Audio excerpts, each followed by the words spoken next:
Praise the Lord. എൻ്റെ പ്രിയരെല്ലാം സന്തോഷമായിരിക്കുന്നു. കർത്താവിൻ്റെ കൃപ നിങ്ങളോട് കൂടിയിരിക്കട്ടെ. സന്തോഷമായിരിക്കണം. ആനന്ദം നഷ്ടപ്പെടരുത്. The joy of the Lord is my strength. അല്ലേ? കർത്താവിലുള്ള സന്തോഷമാണ് എൻ്റെ ബലം. സന്തോഷിക്കുവാൻ പ്രത്യേകിച്ച് സാധ്യതകളൊന്നും ചുറ്റുമില്ലായിരിക്കാം. എങ്കിലും ഹൃദയത്തിലെ ആനന്ദം നഷ്ടപ്പെടരുത്.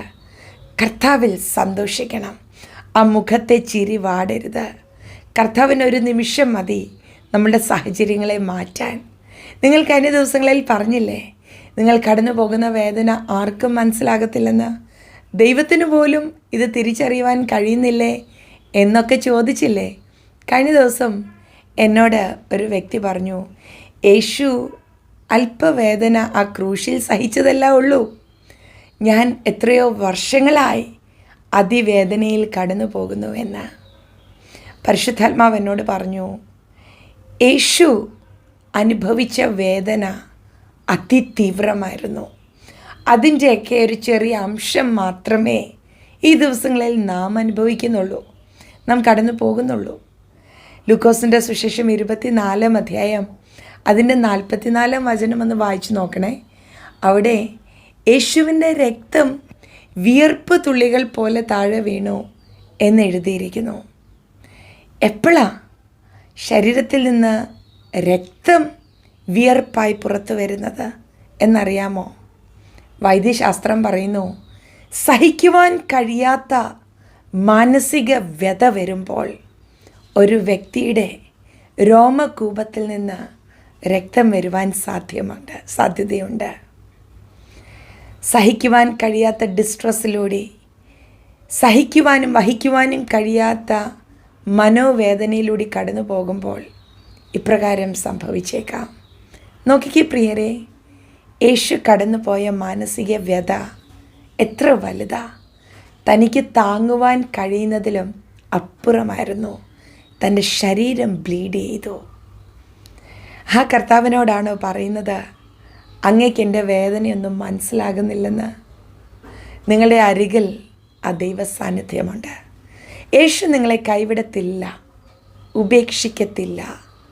കടന്നു പോകുന്ന ഓരോ ചിന്തയും കർത്താവിന് നന്നായിട്ട് അറിയാം.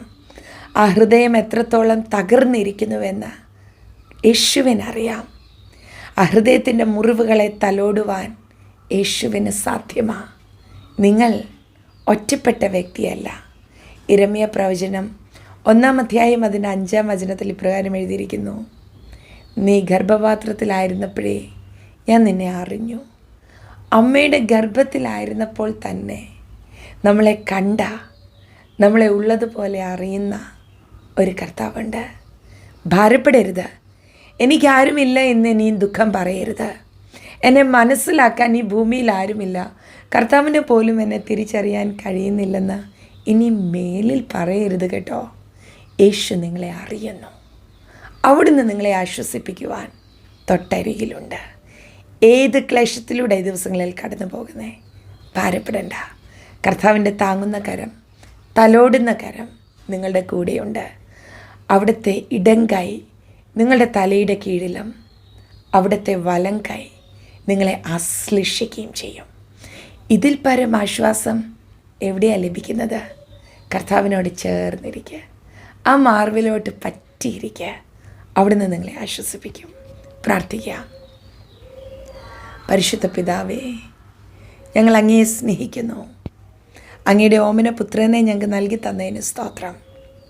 മറ്റാരെക്കാൾ അധികം അങ്ങ് ഞങ്ങളെ അറിയുന്നതിന് നന്ദി, ഞങ്ങളെ മനസ്സിലാക്കുന്നതിന് നന്ദി. ഹൃദയ തകർച്ചയോടെ, മാനസിക ഭാരത്തോടെ ആരെങ്കിലും എന്നെ കേൾക്കുന്നുവെങ്കിൽ അളവറ്റ ആശ്വാസം അവരുടെ മേലങ്ങ് പകരണേ. ഹൃദയങ്ങളെ ഒന്ന് തലോടണേ. അങ്ങയുടെ മാർവോടൊന്ന് ചേർത്ത് പിടിക്കണേ. ഞങ്ങൾ അങ്ങയെ സ്നേഹിക്കുന്നു കർത്താവേ. മറ്റാരെക്കാൾ അധികം യേശുവേ, ഞങ്ങൾ അങ്ങയെ സ്നേഹിക്കുന്നു.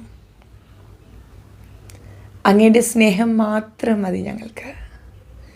ഞങ്ങൾ അങ്ങയുടെ സാന്നിധ്യത്തെ ബഹുമാനിക്കുന്നു. ഞാൻ എൻ്റെ പ്രിയപ്പെട്ടവരെ എല്ലാം അനുഗ്രഹിക്കുന്നു. മഹത്വം അപ്പായിക്ക് യേശുവിൻ നാമത്തിൽ തന്നെ. ആമേൻ. Bless you.